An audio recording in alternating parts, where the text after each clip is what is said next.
Well, buckle up. What we're getting here in this breaking news is, one, Mueller indicting a very senior, longtime associate of Donald Trump for things he tried to do relating to collusion. And number two, that person, Roger Stone, saying he's going to fight it. So that would begin right now, today. You don't wait to fight something like this. That's going to be in court with, obviously, the legal process. Everyone understands that. We were just covering that. Okay, not guilty. Then it comes out to the rest, which is, how does he align himself with people that are friendly to Trump, with Trump allies? How does he position himself as some sort of way to be a bulwark against the Mueller probe, appealing to the so-called witch hunt crowd? And what does he do? We don't know. What does he do if he wants to come out and address the public? As chief legal correspondent, I want to be clear about where we're going. There's room for analysis and plenty of room for criticism, because Mueller's laying out all kinds of stuff that a lot of Americans think is abhorrent for anyone to do in the political process. But I want to be clear about what we know and don't know, Craig, especially for viewers who are joining us, with regard to the very tantalizing allegation in here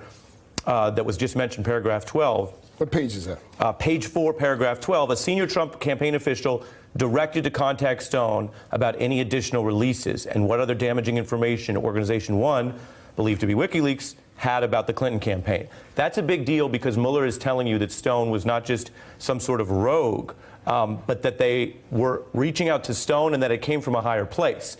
As for who that official is, Mueller is not naming that person, which means this is the federal government, through the special counsel's office, telling us Trump campaign, but not telling us who. Now, because we have this language after July 22nd release, that could mean the day after, it could mean longer after. But I would note Steve Bannon didn't join the campaign until much later, about a month, August 19th. So who that person is, if they were employed by the campaign at that time, and the exact timing of that, is not stated by Mueller. That's important. Number two, I think what you have to look at here is, we're looking at Roger Stone as a mystery figure. In fairness to the Trump campaign, they would say Donald Trump washed his hands of using Roger Stone as an official campaign employee long before any of these charged crimes. So that's important in fairness to them. On the flip side, anyone who's been around Donald Trump or politics knows you don't have to be on his payroll. Heck, he doesn't pay a lot of people anyway. So the larger point here that is potentially a blockbuster is the idea hinted at that Roger Stone, off the payroll, off the books, was essentially doing these things for the Trump campaign. Person one and person two in this indictment, again, not named, but do we think we know who they are? We do, and this is standard practice. This is not just a Mueller thing. This is in any indictment. If someone is not being charged, they are not referred to by name, generally to protect them, because you're not supposed to infer negative things.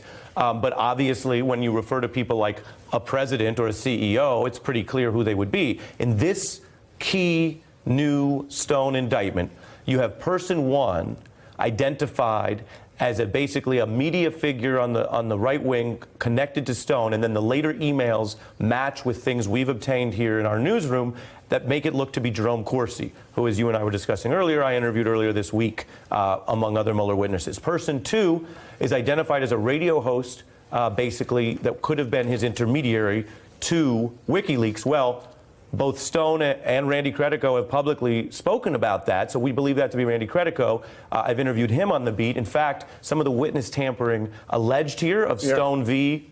potentially Credico was something that Randy Credico first discussed on MSNBC on the beat during that time. And again, some of this gets weird or baroque, but it is what it is. It's now a charged crime.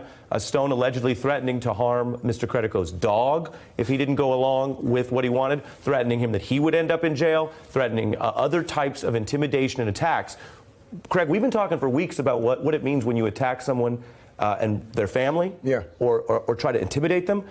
Bob Mueller today is saying he will charge witness tampering. Have you talked to Corsi since news broke about this indictment and arrest? Now I feel like I'm being interviewed. This feels like a deposition. The last time I spoke to Mr. Corsi was late last night. We spoke about Roger Stone. We spoke about whether this would happen, but it was before this happened. I want to give the control room just a heads up here. I'm not even sure we have this, but we have been doing a pretty good job of keeping track graphically of the folks who have been indicted so far, folks who have been charged by Bob Mueller. Look at that. Somebody is quick on the switch there. Dom, way to go.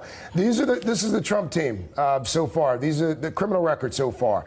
In no particular order: George Papadopoulos, former campaign advisor, charged with lying to the FBI about conversations with people he believed were working on behalf of Russians. Sam Patton, charged with failing to register to work as an agent of a foreign power.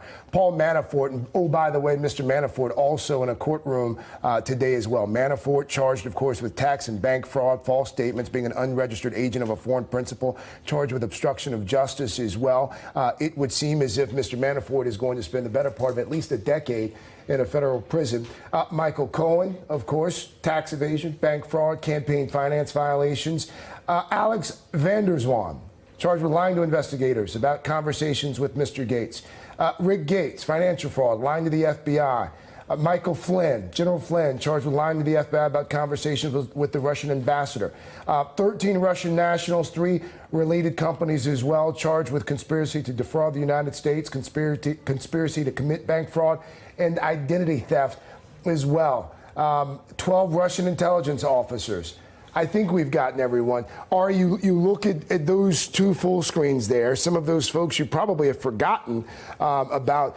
And the president continues to insist, no collusion, that this is all a witch hunt. But you look at those 2 full screens, and it would not necessarily seem to be much of a witch hunt at all. And if it is a witch hunt, the special counsel's office has managed to ensnare lots of witches.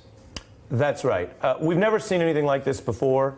Some of these individuals are legally still presumed innocent, including Mr. Stone, indicted today. But when you take it together, as you just broke it down, as a matter of reporting, Craig, the noose is tightening around the Trump campaign.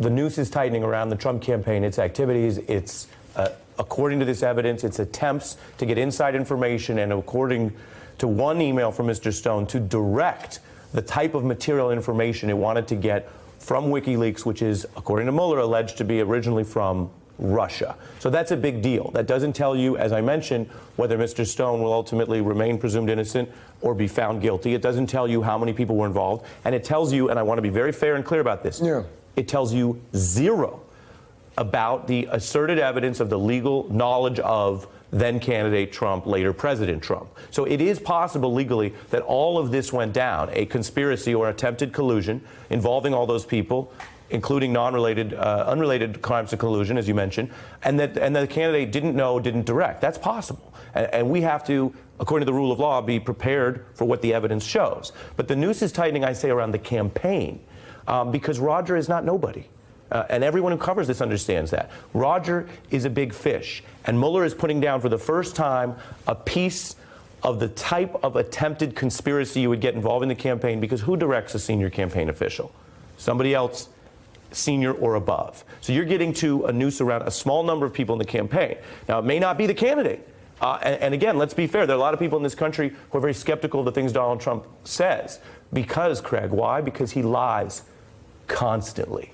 But we've all covered campaigns where the candidate is out of the loop on all sorts of big things. And Donald Trump was not super experienced. So you can make that case. That's clearly where Rudy Giuliani's been going. It's not nothing bad happened. It's my guy didn't know about anything bad that happened, and maybe the bad things aren't crimes. Well, sir, a lot of them have already been confessed crimes, so that's not in debate. But I think what we're seeing today here, and when the history of the Mueller probe is written, Craig, today will be one of its biggest days. Hey there, I'm Chris Hayes from MSNBC. Thanks for watching MSNBC on YouTube. If you want to keep up to date with the videos we're putting out, you can click subscribe just below me, or click over on this list to see lots of other great videos.